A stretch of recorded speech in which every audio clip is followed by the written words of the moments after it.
On April 22nd, Heart of Neon partnered with the IGDA Foundation to raise some money for independent video game developers. The Heart of Neon live stream Llamathon was a 12-hour marathon live stream of Jeff's games and clips from Heart of Neon. And during that live stream, the executive director of the IGDA Foundation, ALYSSA Walles, joined me to discuss what the IGDA Foundation does. Good morning. Good morning. How's it going? ALYSSA Walles, I tuned in around executive. 6:30, so it's good. Oh, you did. Well, so far so good, I guess. The International Game Developers Association Foundation. Please tell me more about that. Excellent. I would love to. Thank you so much, Paul. Not only for making this film about Jeff and his games, but for wanting to support the IGDA Foundation. So the International Game Developers Association Foundation has been around for almost 20 years. It's connected by name to the IGDA, which a lot of people are more familiar with. That is a membership organization. The IGDA Foundation is very small relative to the IGDA. We were run separately. We are a 501c3, which in the US means that we are technically a charity. And we were founded about 20 years ago. Because 20 years ago, there were very few women and very few underrepresented or marginalized people in the video game business. And so what started originally as a way to bring those people who wouldn't typically get a chance to GDC, that was the purpose of founding the IGDA Foundation. Let's give these people a chance to participate, to build their networks, to be a part of a community of like-minded people, and to support everyone who wants to work in the games industry. And so in the early days, we brought women and we brought people who were either in college or just had graduated from college to GDC in different cohorts. And then the pandemic hit. And so, as some people may know, our big conference, GDC, or the Game Developers Conference, that happens in March. And the pandemic shut the world down the week before GDC in 2020. Literally, people were about to get on planes. They were excited to have been selected to go to GDC with the IGDA Foundation. And the woman who was the executive director at the time said, well, we have to do something for this cohort of people that can't fly, can't travel. And so she created this program called the Virtual Exchange. And so now we have two programs. We take people to GDC when we can afford to do so. We just were able to do that this past March. Last month, we were able to take a small cohort. We were able to have the funds to do that. And then we have a virtual exchange, which is a 6-week program in the summer. The applications are open right now. I'll put a link in the Kick once we finish, because I don't know how to do both at the same time.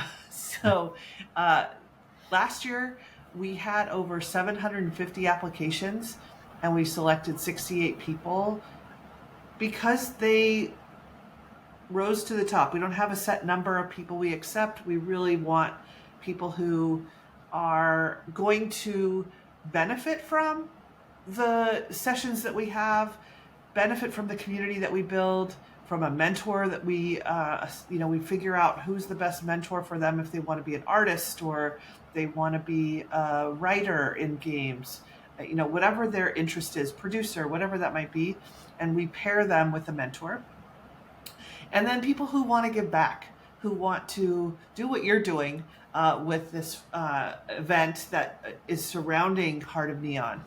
People who do these kinds of things and really want to support what the IGDA Foundation is doing for the industry and also in other places in the industry. One of our groups of Next Gen Leaders, we have a cohort called Next Gen Leaders. So those are people who have been in the industry for a little while.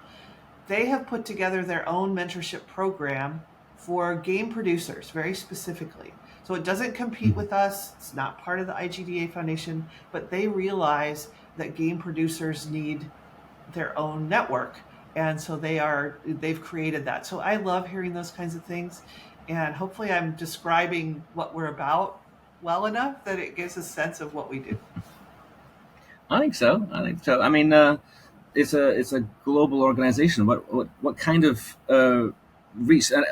One of my goals for this project and the campaign surrounding it is to kind of like illustrate the variety, the eclectic nature of game developers. Like they're everywhere, and they can be anyone. And so I mean, just to give a sense of like the breadth of the coverage, can you I can you give have me some some examples great of like examples. Yes. please share? Yes, yes, Yes. yes, yes. So in 2019, there's a woman named JC Lau who was stopped on her way into GDC. She was speaking on a panel, and I think she was turned away at the door or something. And so she started a Twitter hashtag, "What a Game Dev Looks Like." And that's still going on today around the GDC time. And it's really fascinating to see that. And she was a next gen leader for us last year. So she had nothing to do with us when she created it, but those are the kinds of people that we want to highlight in the industry.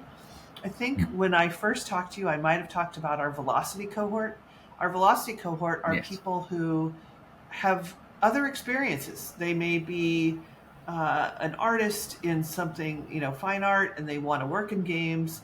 My favorite story from last year's cohort was someone in the velocity cohort builds homes. So he's a project manager in Nigeria, and he makes games on the side.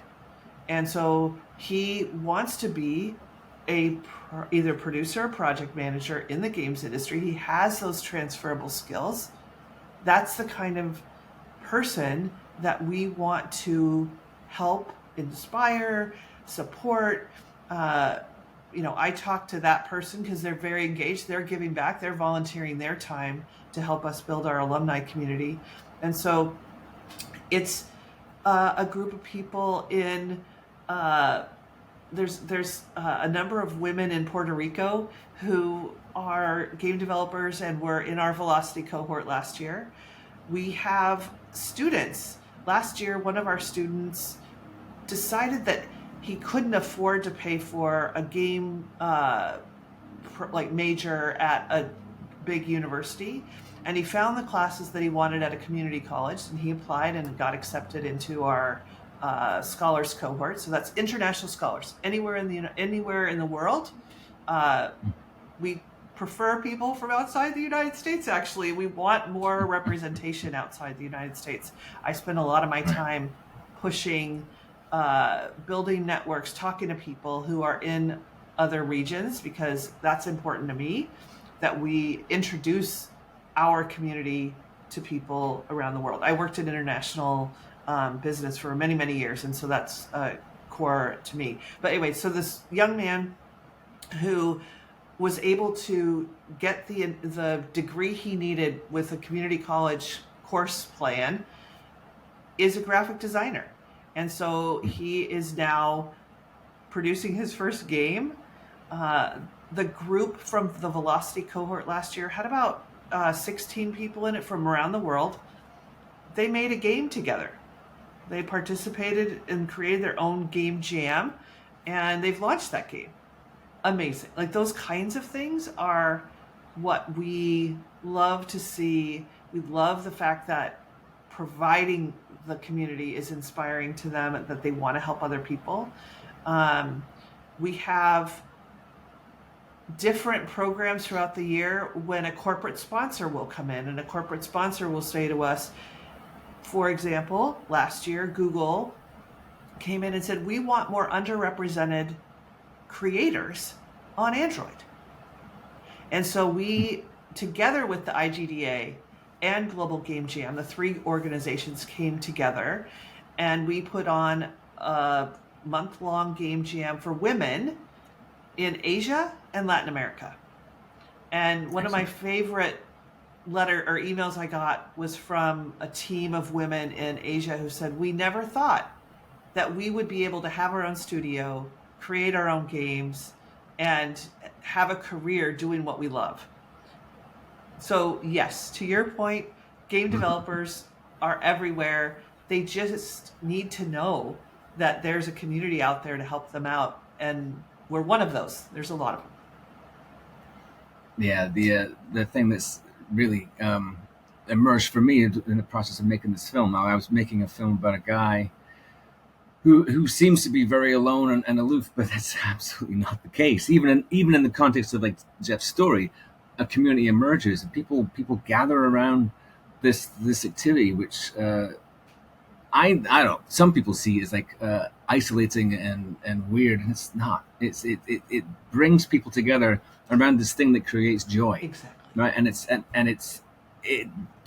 not limited by geographical boundaries or language or any things that people claim to say matter. It doesn't. It's what you're doing is wonderful, and I 100% support it, and I want to see more. So I think it's so open. It's a very open community. It's a very accepting community.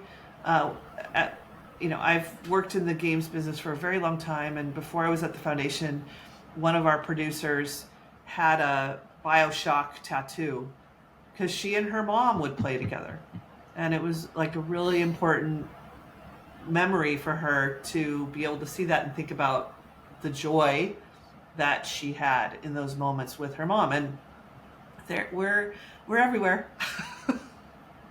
that is good to know. It is very good to know. I do have to crack on. I know.